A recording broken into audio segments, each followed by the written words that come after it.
आज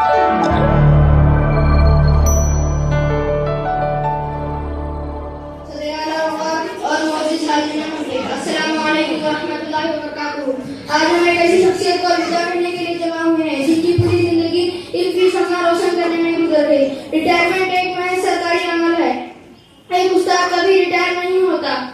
मोहतरमा कौसर बाजी, आपने हमें किताबी सबक नहीं पढ़ाया बल्कि जिंदगी के मुश्किल रास्तों पर चलना सिखाया। आज आपके जाने का सुनकर दिल उदास है क्योंकि आपके बगैर ये राहदारी सोनी महसूस होगी।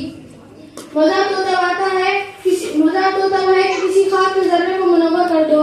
मजाक तो तब है कि किसी खास के जर्रे को मुनव्वर कर दो। सिर्फ अपनी जात को रोशन करना थोड़ी है।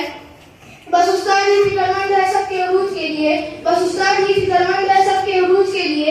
यहाँ किसी को ख्याल थोड़ी है।